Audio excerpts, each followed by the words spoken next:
sahanan ingkang mringkanan sing tasih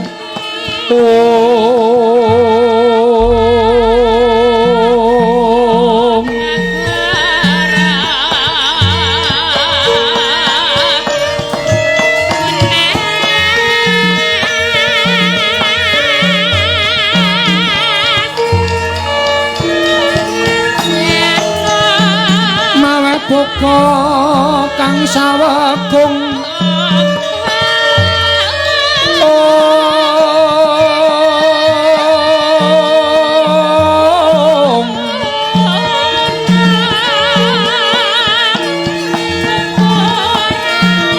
sagung mring delahan nyuwang kanang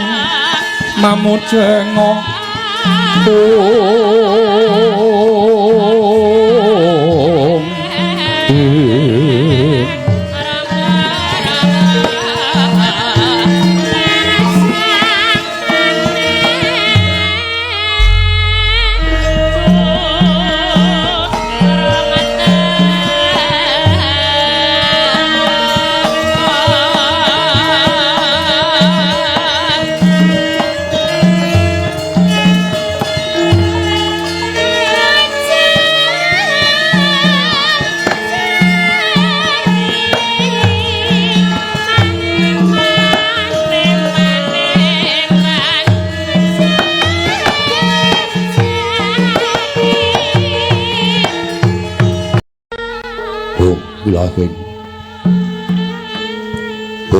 Ilahi gawe Kenomastu Purnomo Sidhem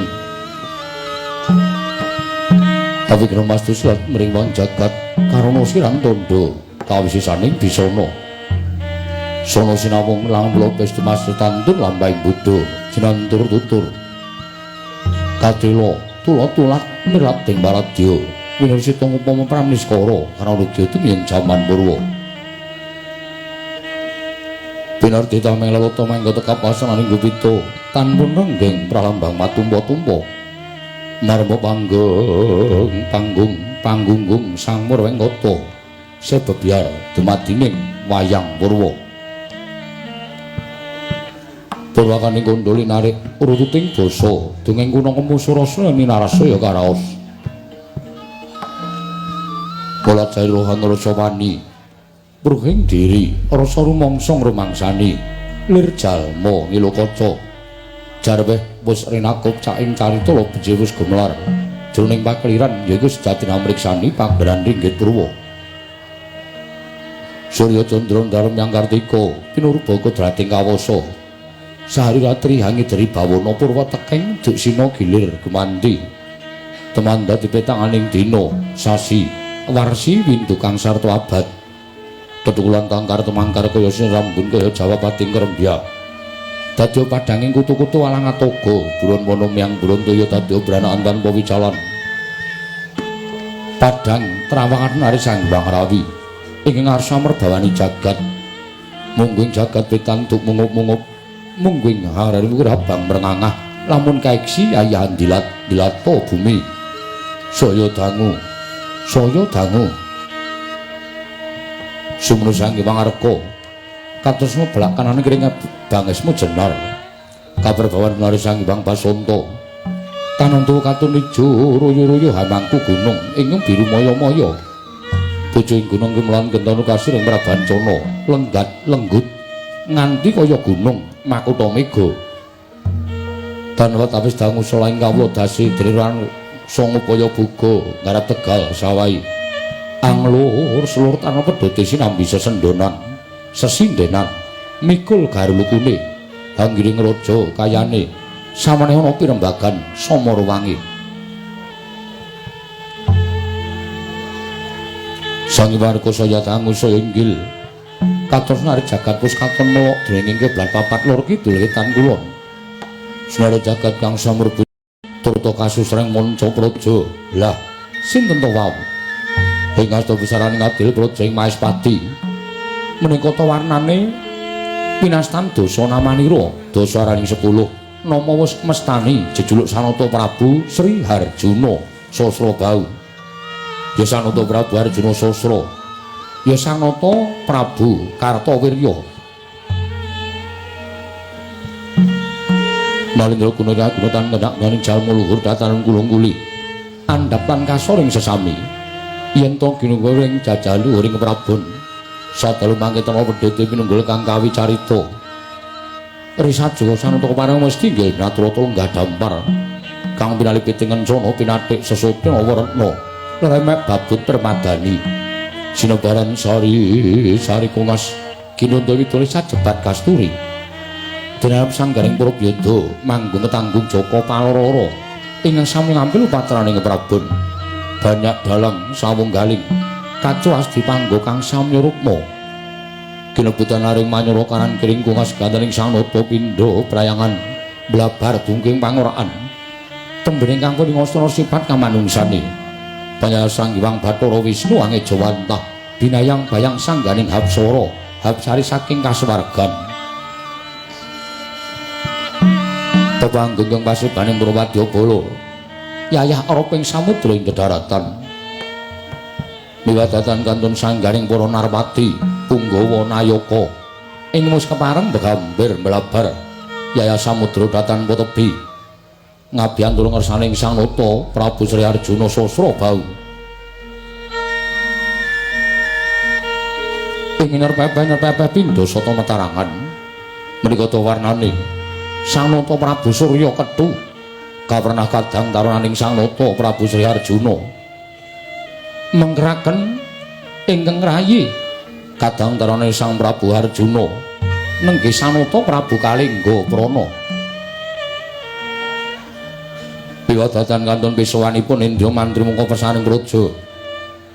Rekyana Patih Surata menggerakan sanggaring para nayaka, para prajurit, para punggawa,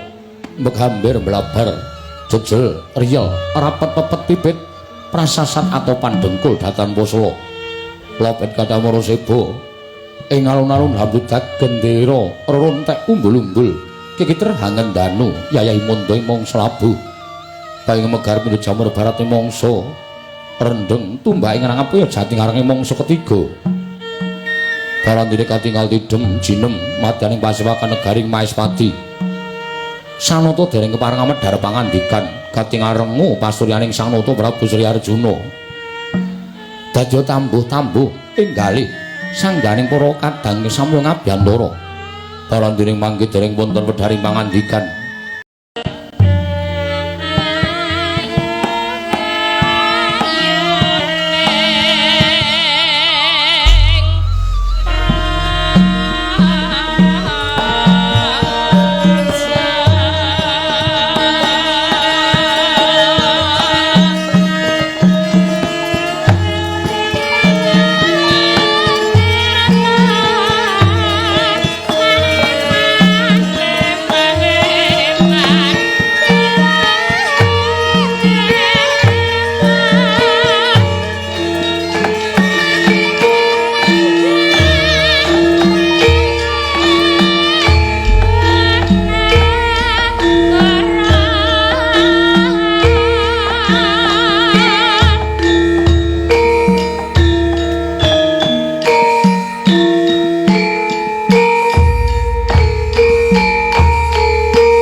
prasangka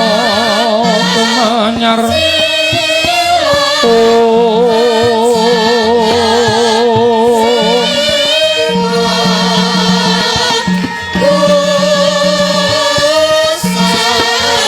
manggor menduri manggen tanpa siring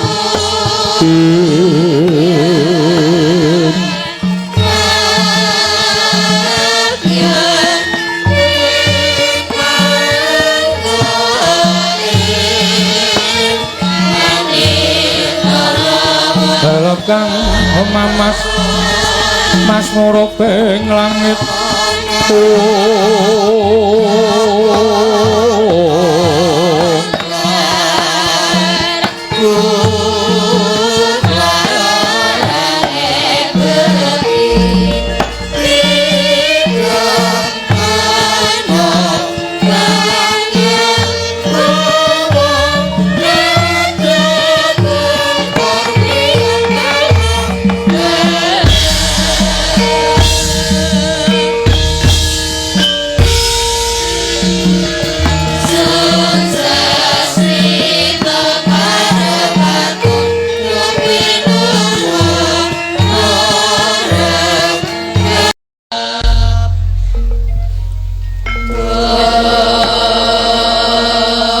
Sritenon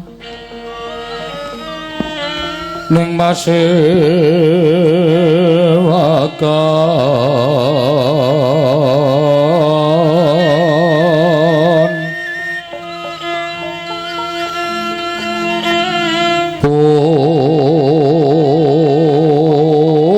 busana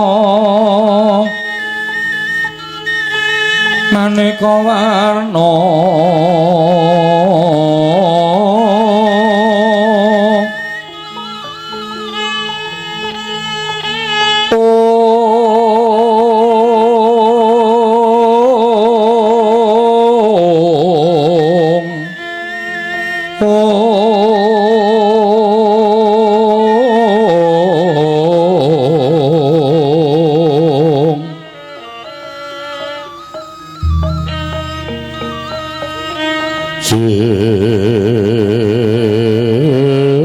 Pak Puspiteng Udyono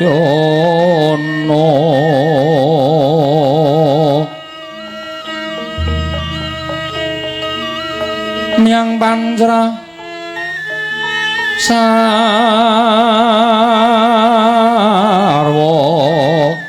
Rukma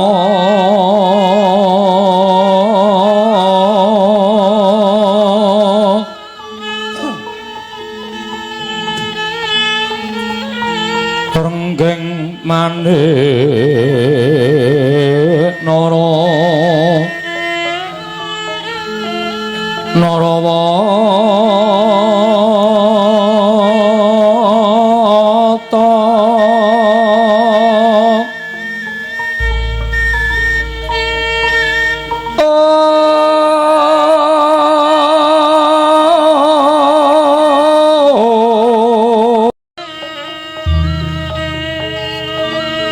kenyaring tejo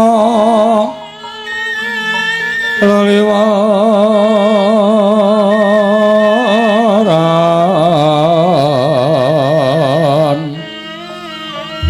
lir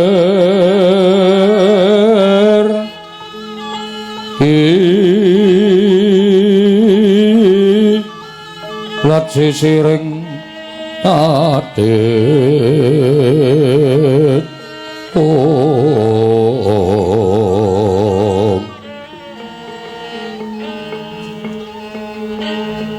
wimbo kekanda mrek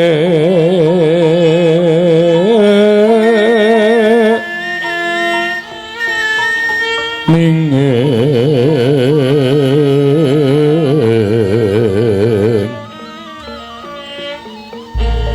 katiuping maruta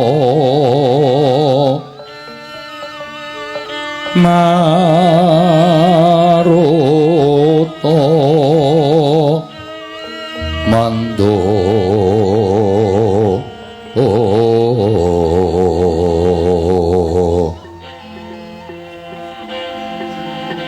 kaparan mangambar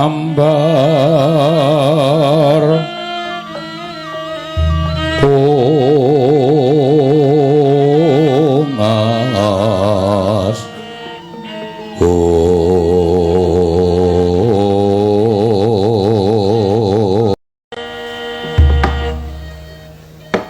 Nyuwun Agung muga ngayomana marang Projeng Maespati saisine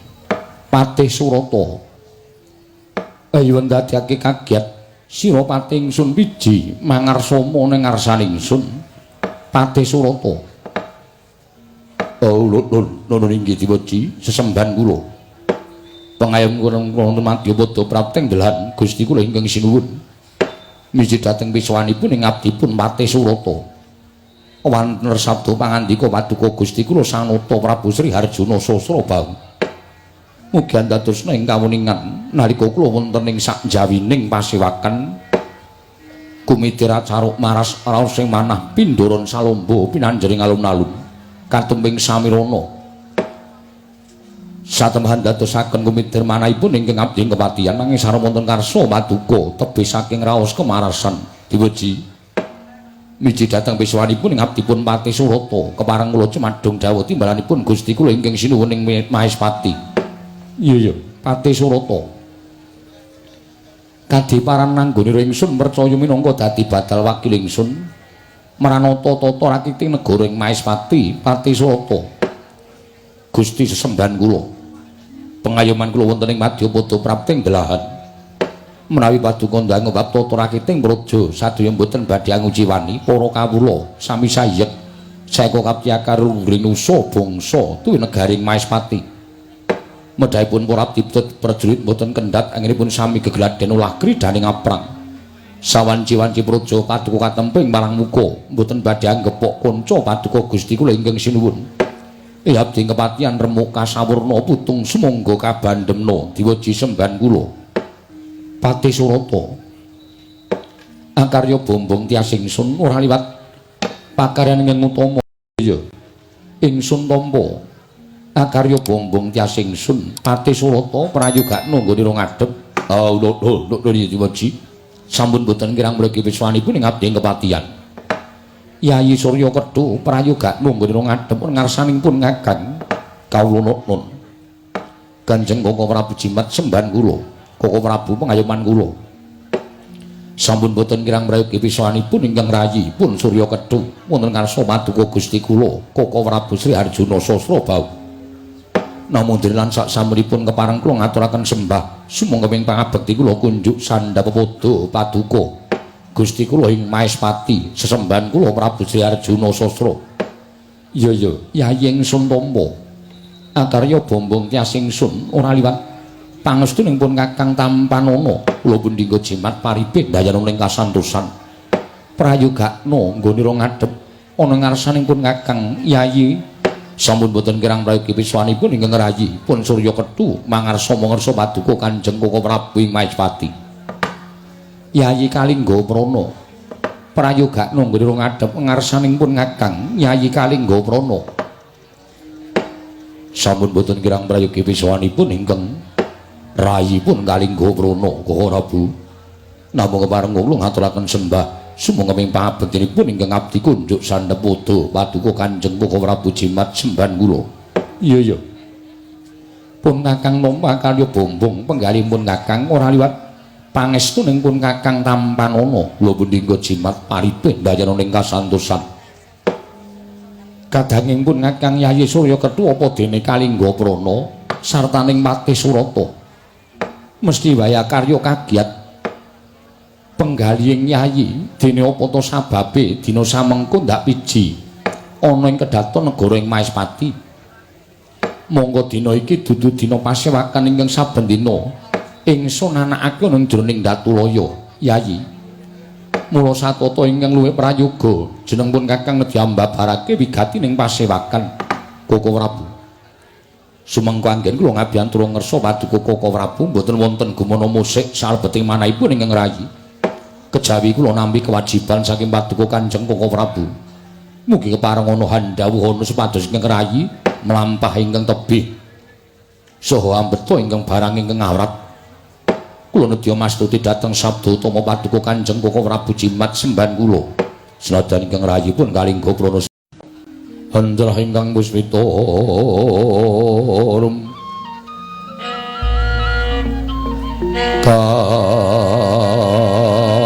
kasiliring samirana mre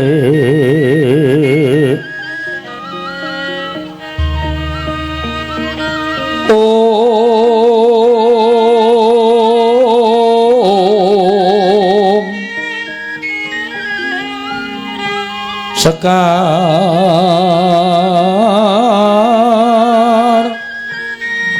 kadung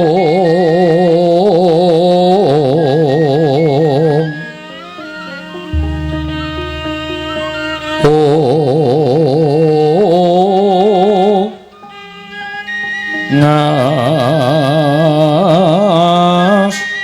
kandanyo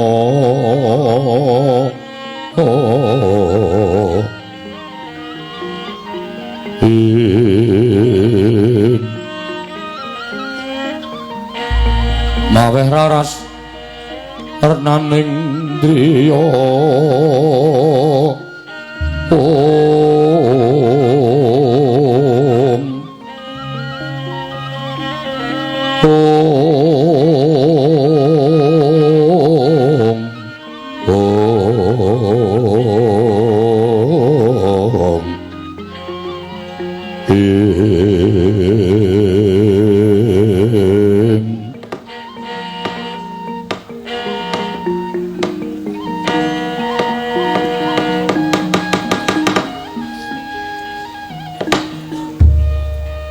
kadanging pun ngagem Yayi Surya Kethu apa dene Kalingga Prana sartaning Patih Surata jeneng ingsun nganake pepanggihaning para kadang Sentana Nayaka lan Punggawa Mahespati sayekti ora ngrembug perkara negara Mahespati jernyatane negara Mahespati wis katon ayem tentrem lir ing sambikala akeh sangganing para kawula ingkang padha urip kebak ing karukunan ora ana ingkang padha regejegan satemah kawawahan ngangkat marang kalindraning ingsun